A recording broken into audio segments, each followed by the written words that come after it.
Okay, for a look at the hotspot actions, I'm just going to go ahead and create some labels here so we can create some functionality. So I'll click on the first label and I'm just going to call this disable.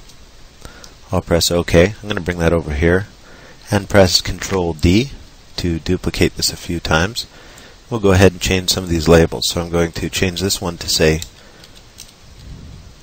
enable. I'll change this third one to say half size, and I'll change the next one to say full size.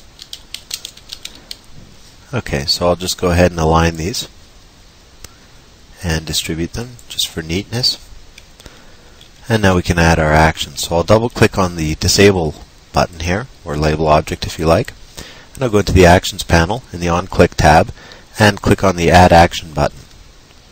So from the hotspot category, I'm going to choose the hotspot set enabled action. I'm going to double click on that, and in the enabled field I'm going to choose false. Okay, and then I'm going to press finish, and I'm going to press OK. I'm going to do the same thing for the enabled button here, but I'm going to go ahead and set that to true. So I'm going to double click on the enable label. I'm going to go into the actions dialog here in the on click tab, click on add action, and I'm going to choose hotspot set enabled. I'm going to double click that, but I'm going to leave it set to true this time. Okay, so I'll press finish and OK, and we've got one button to disable our hotspot and one to enable it. And we've got to actually create an action on that hotspot so that we can test when it's been clicked. We'll do that last, and that will indicate when it's enabled or disabled by whether or not we can click on it. Okay, let's go ahead and double click the half size button here. We know the size of our hotspot object is 320 by 245, so we're going to split that in half. So I'm going to go into the actions panel in the on click event, click on add action, and I'm going to use the hotspot set size action. Okay, I'm going to set that to half of that size, so 160 by 245, and I'm going to press finish. And in this case I'm going to click and drag over this action and right click, copy, to put that in my clipboard.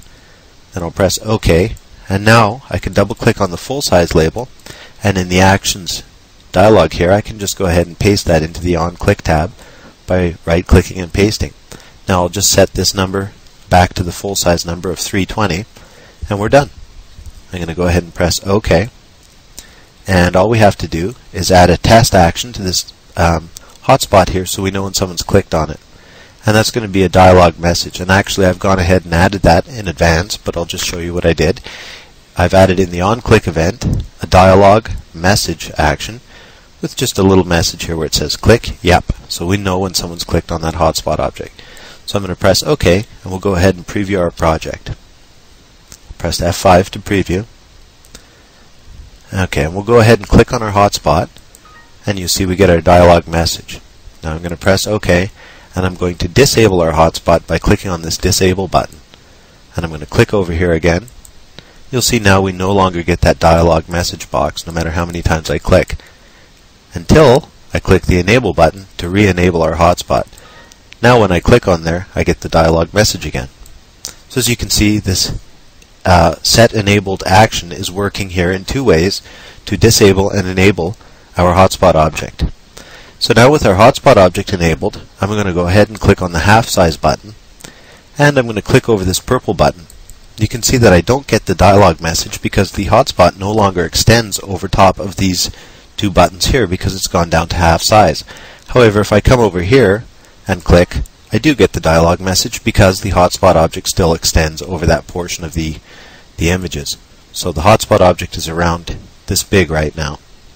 If I click on full size, now I can click on this purple button and get the dialog message because again the hotspot object encompasses those buttons.